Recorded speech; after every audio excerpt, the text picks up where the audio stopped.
Hey guys, welcome back to Through the Screen. I'm Charlotte. I'm Brittany. And I'm Emily. Once again, we would like to thank everyone for watching and the continued support of our little web show. If you haven't yet, head on over to our YouTube page and check out our first 2 episodes. Also, we would love to hear your feedback as well as some encouragement and anything else you'd like to say. So head on over to our Facebook page and like us and follow us on Twitter. The links to which will be down below. This week we are back with all new topics and a special throwback, so we hope you'll follow us once again as we join together via Skype to bring you conversations through the screen.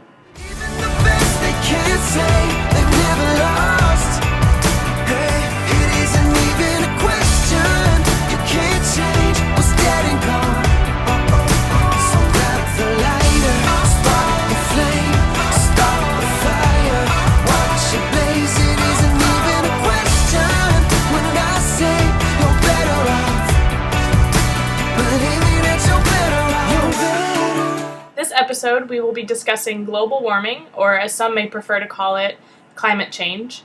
And since this is such a huge topic, we will be focusing on its impact on our marine life. We will also be sharing 2 heartwarming dog stories, as well as a single ingredient mint eye circle remover that you can try at home for under $3. Finally, since we promised a special TV throwback, we'll end by talking about one of our favorite shows, Charmed, and one of our favorite episodes, Morality Bites. But first up, global warming.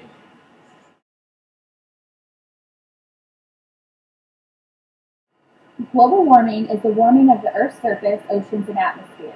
Since this topic is very broad, in this episode, we're just focusing on the oceans and marine. So most scientists recognize that that global warming is a fact and that it's not a normal occurrence, that is actually human activity to the planet that is doing this. There's so much to be talked about with this subject, but most notably with the oceans effect is in Montana, the Glacier National Park, where 150 glaciers were once located, is now down to 25 glaciers. These last 25 glaciers are the acceptable size of 25 acres. But where once 150 stood, it's nothing compared to what it once looked like. If a glacier is below this size, it usually doesn't move, making it no longer a glacier. A glacier is described as a body of ice or snow that moves on water, or moves in general. That's just crazy. It's crazy that it was so big and now that it's so small and no one wants to bring attention to it. Imagine where 150 glaciers once were. 150, and it's now down to 25. That's ridiculous. Obviously, and a lot of people, I think it's because it's called global warming, and not everywhere is hot all the time. I mean, Charlotte and I are from we're having negative 100 degrees. It feels like winters, and so everyone's like, "Oh, where's global warming?" Well, that's because the climate is changing. It's not just everything being warm. Yeah, I feel like people don't take it seriously when people call it global warming, which is why I kind of tend to call it climate change. I mean, either way, it's the same thing and it's still important, but I feel like people don't really pay attention until they see real examples of it, and this is one example of that. So I totally agree. Many people don't even know the difference between weather and climate. Weather is the atmospheric activity over short term, and climate is long-term based weather. It's data collected over, years, decades, centuries, and its patterns. That's the difference between the two. And I think we've talked about before, education is so important because I'm not gonna lie. There was a point in time where I was global warming. I have snow everywhere because I've lived in Indiana my whole life. Always had tons of snow. We've had ice storms in the middle of spring break, and so I'm global warming. That is a crock. But once you are educated and understand the difference between just the air being warm and what's actually happening to our planet, it just it makes so much sense, and it's why do people not make it a priority? Yeah, I think in California it's easier to believe. Right. So for me in Boston this past year, as you guys all saw, I was buried in Alaska-Cheez-Its, as everybody was calling it around here. Like, I literally had Alaska's winter, and let me tell you, like, Bostonians were not prepared for this winter at all. Like, it was insane, and that is global warming right there, in and of itself.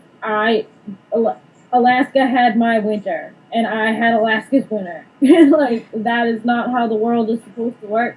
As we all know, Alaska is supposed to be buried in snow because that is what stabilizes everything in the world and the atmosphere and the animal cultures that live up there and the environment that's up there, and it's Right. all changing. Well, and that's why the Carolinas this year have seen such a spike in shark attacks. It's because the water is getting so warm. They're under like a minor drought, which is making the freshwater or the fish are being less abundant out there, and so they're coming in. Plus, more people are being in the water because it's warmer there, and more people are getting bitten by sharks. I mean, it's absolutely insane the spike that we've seen. And with all the decreasing and melting of the ice and these glaciers and land ice in the north, it's creating a serious worry of the sea level because with each decade that passes that all of this ice is melting, it's rising the sea levels, and right now over 100 million people live within 3 feet of the sea level. Well, and that's another reason why the sea turtles are also being affected by this, is because the rise in the seawater is washing away their nests that are on the beaches. So, when their nests get washed away, there's not more. So it's really sad to see. Yeah, and the problem, like, especially with that, it's like, and that's on top of people physically messing with the nests. So they're having, like, habitat loss on top of these issues as well. And, a lot of different species are being affected by this, from, as big as, like, polar bears and walruses to, like, coral and plankton. Like, there's so many different things being affected by climate change, and a major thing is in sea lions. So one of the big things that's happening, especially this year, is sea lion pups are coming up onto beaches, especially in like San Diego and San Francisco. And the reason for that is their moms have to swim miles away to like Monterey and places like that to find food, because and so the sea lion pups are kind of coming up on beaches. And part of the reason for that is overfishing, but a major thing is because the waters near big cities are getting a lot warmer due to pollution and things like that. The fish are swimming away to cooler waters, and so the moms have to swim miles away to go find fresh fish, leaving their pups to kind of fend for themselves. And so they're coming up on beaches, they're sick, they're starving, and they have to be rescued by mammal centers and things like that. But in March, it was reported that there were over 1,450 sea lions washed up on California beaches just this year. So in 3 months, over 1,000 sea lion pups were seen coming up on beaches, which is ridiculous. And animal rescuers were reporting 5 times more rescues than normal. And like I said, they're sick and they're starving, and a lot of them have pneumonia, and so it allows parasites into their digestive system. And so by the time they're rescued, they're really tired, and so if they aren't rescued, they're likely going to drown from this illness making them so tired. And it's just a huge problem, and a lot of people aren't reacting properly to seeing these pups coming up on the beach. They're like splashing water on them or trying to drag them back in the ocean or taking pictures with them. It's just like... Right, or like because they think it's so cute. Right. It's gorgeous to see any kind of animal, especially out in nature, but it's not, they're in distress. Like, right. This is not like...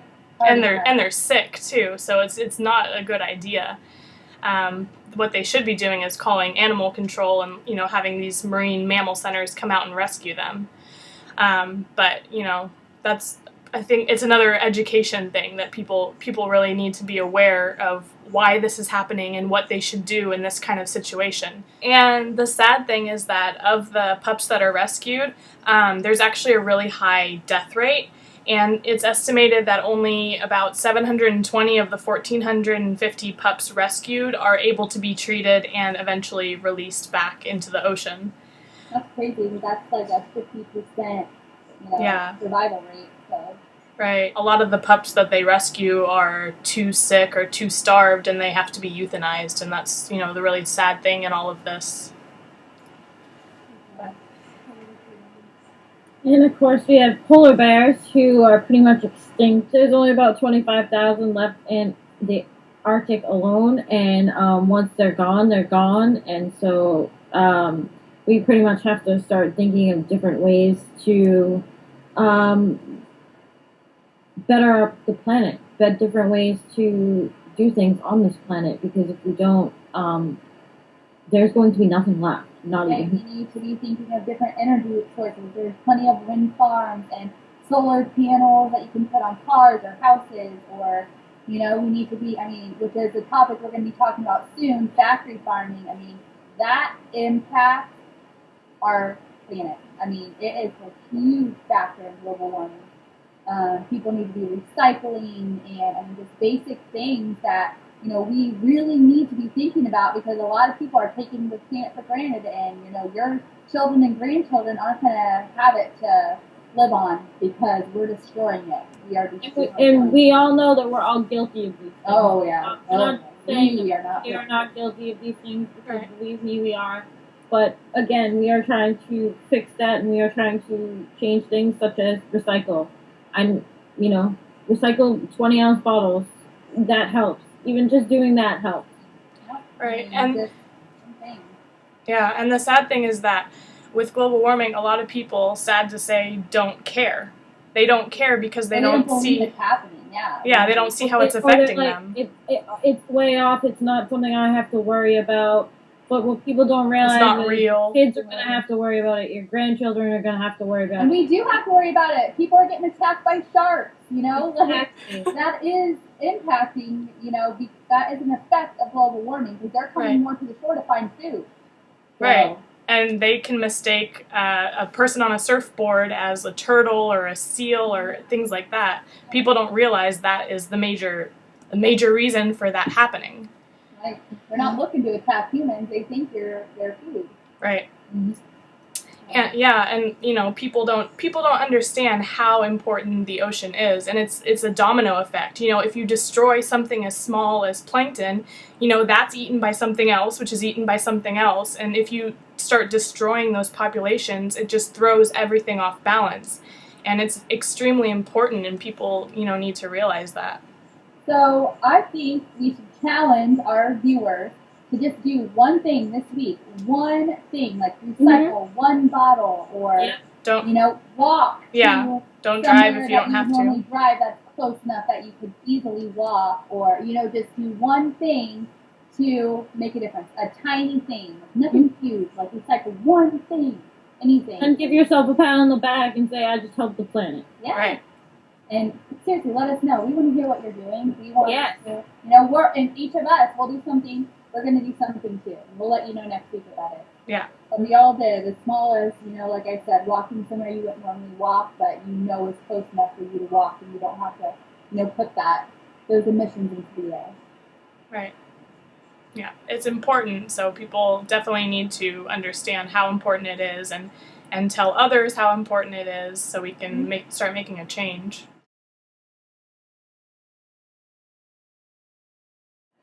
So this week we have two heartwarming stories for you. The first is a tiny Chihuahua puppy named Fireman was found with severe chemical burns all over his body, and eventually found a home with someone who understands that and has been there. Fireman was found when he was 4 to 6 weeks old, hiding under a kiddie swimming pool in a quarantine play yard. Fireman had chemical burns on his tummy, chest, and ears. The burns also appeared to be at various stages of healing, which meant that the poor puppy had been abused several times. Most of his ears had to be amputated due to the syndrome and trauma from being abused. His foster mother found out that he needed somebody very special to take care of him and found a girl named Chloe who was 12 years old. And the reason why she was so special was because as a baby she was burned and had to undergo 7 surgeries to repair the damage. She is equipped to handle Fireman's neediness and to better her life as well as his. They share that common bond. I feel like then, because he's working, like he's helping her, she's helping him. Like it's not just the relationship between man and dog is just. Yeah, and she really has that patience that he needs because she knows all of that already. She feels more connected. You know what I mean? Like regardless that it's a dog versus a human, like she feels connected because she's like, look, you have this bond that no one else is going to share, no one else understands, and poor dog. I know. No. Imagine being. I mean, I don't understand what type of human would do that to a multiple times dog. too. Multiple times. Multiple how times. How do you do that? Like people with serious problems. So. And this story is a little bit more happy. A yellow lab named Sailor had a different kind of story than that of Fireman's. He was, as his name states, on a boat with his owners in Washington's San Juan Island when the boat was visited by a large pod of southern resident killer whales. The whale, in turn, was so thrilled to see this dog on this boat and this furry little guy that, well, I'm sure probably most of them have never come across before. So they started doing, like, shows and giving appreciation to the dog, and the dog loved it. The dog was so excited and happy and was running around and was, like, wagging his tail, and it's such a cute story, and it's such a cute video. The video is so cute. Happy, good feeling, like, type of story, so we had to include it. Yeah, and it was funny, like, the owner said that this dog usually barks at everything, and this whale, it was just, like, so captivated, it was just, like, watching and not barking, and, I don't know, just really enjoying the show, which is so cool. What a lucky dog. I want to come across. I know, I want to go whale watching. Out in the wild. Yeah, don't go to SeaWorld, kids, go in the wild and watch them. Go to SeaWorld, go on whale watching boats. And the owner also said that the dog had, when they got off the boat, peed for like 10 minutes. I read that. That's so funny. Because they're so excited. That's awesome. But yeah, those are our little heartwarming stories this week. We decided to put in 2 because they were both so cute and just so easy to talk about.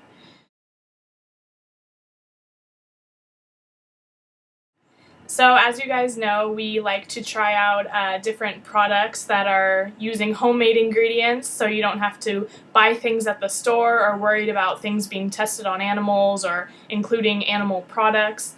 And so this week we did a mint eye circle remover. It's only 1 ingredient, which is mint, obviously, and all you have to do is crush it up and just put it on your face under your eyes and leave it, I think, is it like 10 minutes, I think it said? 5 to 10 minutes. And then just wash it off. So that's what we did this week. So what do you guys think about it? Okay, first of all, I don't really have dark circles on my eyes. So I didn't really, I wasn't expecting anything, but it smells amazing and it feels really cool under your eyes because the mint is supposed to increase the circulation under your skin, and so that's supposed to get rid of the dark circles. And I left it on for 12 minutes because I lost track of time.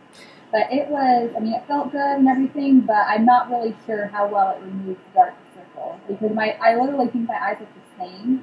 Yeah, mine too. But it feels cool, so I don't think I would ever do it again. Personally. Charlotte? I did not like it at all. It burned. It itched. It's so weird. It did not burn. It did not burn or itch for me at all. It just felt cool. That is so. Yeah. After when I took it off, I kept touching the spot where I had it. And it was freezing cold. I was like, "Well, that's new." But again, no, I did not like it. Did it really dark circles for you or no? No, it did nothing, and I just burned and itched, and I was like, great, I'm gonna get pimples now because of this. So yeah, Charlotte said she was pacing. She was ready to take it off. Yeah, and here I lost track of time. It literally, like, it did not hurt at all, like, at all. Like, not even kind of. It just felt really cool. Well, for me it burned like Charlotte, but not as bad as hers did. But yeah, it did burn for me, and I don't know. Personally, I guess I should have done like a before shot, but I didn't really see that much of a difference. But I mean, in all of this, even though it didn't make a difference, it's not something that's bad for you. That's the kind of thing that comes out of this. It's not bad. It's not bad for animals or for the environment. It's just a natural thing. So even though it didn't really see that much results, I don't know. You guys can try it for yourself and see what you think. If any person has, like, a reduction, let us know. Like you said, even though it's a fail, no animals were harmed in it, and it may work for some people, but if you don't try it out, you don't know. So now we know. I feel like it's a good thing to try, these kinds of homemade things that are, good for the planet.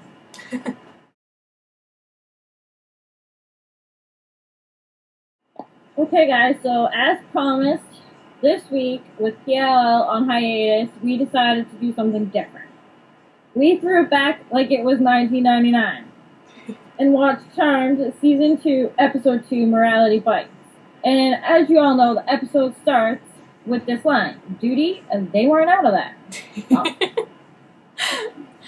Oh, that was so funny.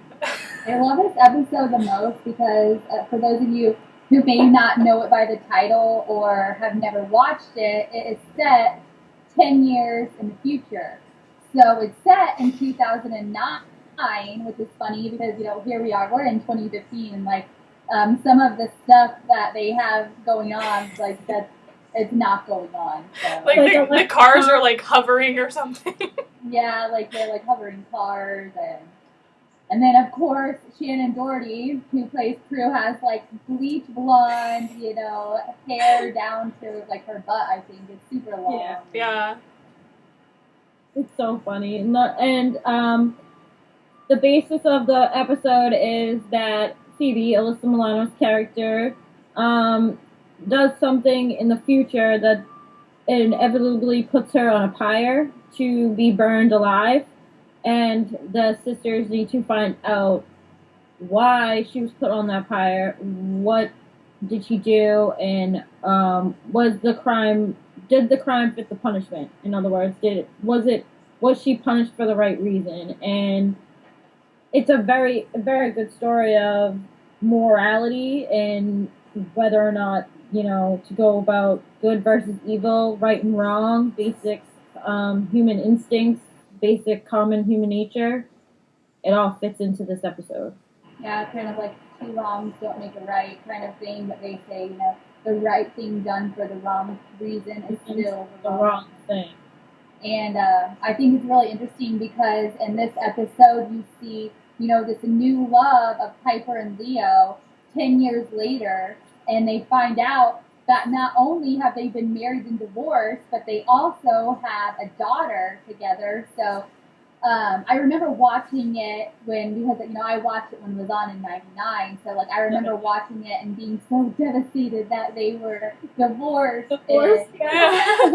The worst news ever. It's like they get married, but they got divorced. Like, they have this beautiful daughter, and her name is Melinda. Yeah, and the scene, I think it's, like, kind of towards the end between Piper and Leo. That really emotional scene is just, like, amazing. It's my favorite part of the episode, where they're talking about binding of powers. Yeah, that's such a sweet moment right there on the porch. You're like, yeah, no. Tears. No, but it's such a, I don't know, it's such a funny thing to see, like, like if we were to predict what the future would be like in 2025, like, I don't know, I don't even know what I would think. I would hope that, the oceans would be saved and everyone would be on solar powerhouses, and then, to, be able to fast forward and see how it really happens with people. Yeah, the funny thing is that in so many different shows, a lot of them predict, like, hovering cars and all these things, and the thing is that it hasn't really changed that much. The future doesn't really change that much. It's a funny thing. But then again, it changes drastically because then Yeah. you look at things like computers and how Right. much they have changed over to having computers 24/7 handheld in our hands all the Right. time. Right? Well, and just like if you think about music, like, you know, when I was growing up, like, we still had cassette tapes. And Walkmans, Yeah, Discman. and Walkmans that are Yep. huge. And now, you know, first of all of my music is on my phone, for one thing. Mhm. But another thing, it's all, like, it's digital. I mean, there's still CDs, but, you know, it's all digital. And I don't know, it does change. But Yeah, it's just funny to see what they thought it would be like. Cars still, but. Yeah, the hover Yeah. cars is so funny. And I think we can we'll probably talk about why we have no hovering cars in a different subject some other time. But Right. yeah, But that's a whole nother bag of worms we won't open up and charge. But yeah, I don't know. Another thing that I thought was interesting to see was, you know, how Piper and Prue's future was, because sadly we don't get to see Prue's future. So I think it was an interesting episode to kind of see where she might have ended up. As sad as it was that she, you know, wasn't married or things like, and she was like kind of a work slave. She doesn't But even end up at Bucklands anymore, and here in the future she's like owning right, Tokyo and Prince, I don't even remember. Yeah, she owns like 4 Bucklands, and one of the parts that's like so sad for me in that episode was when Piper comes back from the porch and she gets in the car and Prue's like, I have no one to say goodbye to. She's like, on my tombstone it'll lie, here lies Prue, she worked hard. You know what I mean? Like, and that just like touched me, because it's like, then you realize like she had so many people that cared about her, you know, when the character actually does pass in the show. Right. And it's like, that future, we would be glad that future never came about. Right. Right. Well, and I think that is a reason why it's such a good show in general, is like it actually has, you know, like life lessons in that. I mean, right there in that, it's like, you know, you can't take it with you when you go, so make sure you live a life, and, you know, you're learning, you know, 2 wrongs don't make a right. Yeah. So I miss that show. I wish it was still on. That's for sure. Or at least shows like it that had that type of moral compass and guidance, because I feel like there's not very, I mean, there are very few, but there are some that, you know, still kind of fit that moral family standard, or, you know, teenage girl standard, where we used to watch, you know, to be, you know, live the life of, you know, 20-something-year-olds in San Francisco who had powers, and like, it never really happened, but, you know, we always wanted, you know, imagined it could happen. Yeah, and you know, a big part of that is Aaron Spelling. You know, he made great shows. Beverly Hills 90210 also had a lot of really big moral lessons. And unfortunately, now that he's passed, you know, shows are a lot different. We're seeing a lot of reality shows and reality. Seventh Heaven was another huge Seventh Heaven show. I mean, like, nearly every single episode is chock full of do this is good and this is bad. And well, we will bring Charmed back again, because we all 3 love Charmed, and like we said, it's just a good family show, a good show that teaches lessons. So yeah, so you'll definitely be seeing us talk about more episodes. So if you want to join along with us, hopefully you guys liked our choice this week, but we will be talking about Charmed again, because we can talk about it all day. So. So last week we introduced a new segment in which we tell you guys our song of the week, and on Monday, Radical Something, as you know is our favorite band, released their 8th single from their Summer of Rad 2, Better Off, featuring Modest Yahoo, and you may have noticed it in our new introduction segment, and we are absolutely loving this song. The message is just amazing, and we definitely suggest you listen to it. Along with the rest of their songs, especially on the Summer of Rad 2, which they're still doing right now. There's 2 more weeks left. But links to the Better Off lyric video, as well as to subscribe to their YouTube channel and follow them on Twitter and other social media, will be down below. So be sure to check that out, and check out this coming Monday for their next single. One last thing before we go. As many of you know, Wednesday we found out that Shannen was diagnosed with breast cancer back in March. In order to show her some love and support, we have come up with a special Scandal Army project. Yeah, so Brittany basically created a fundraiser that will donate to the Breast Cancer Research Foundation. and we've set the goal at $1,000. And so the website is really simple. It's just stayclassy.org/fightlikeabadass, and we'll also put it down below. But if you go there and you donate $5 or more, you'll get a special bracelet. And on one side it says "Fight Like a Badass," and on the other it says "Shando Army," and the words are glow in the dark, which is really cool. Right now we have 200 bracelets available, so we hope you guys will all, want to join and donate to a great cause. All the information for the fundraiser bracelets and video will be linked down below. I'm sure you have all known someone affected by cancer, so not only is this to support Shannen in her fight, but also to honor all of those friends or family members who have been impacted by this horrible disease. We hope that you all join us with supporting Shannen, and don't forget to use the hashtag #StayStrongShannen on Twitter. Okay, guys, that's our show. We hope you enjoyed this week's installment of Through the Screen. If you did, be sure to hit the thumbs up button, subscribe, and share with your friends. We post new videos each week, and we look forward to hearing your thoughts on our thoughts. Next week, we will be discussing a very important topic to the three of us, the dolphin hunt in the waters of Caity, as well as another special little throwback we think that you'll all enjoy. So don't miss it. Thank you guys for watching, stay informed, and we'll see you next time. Thank you! Bye!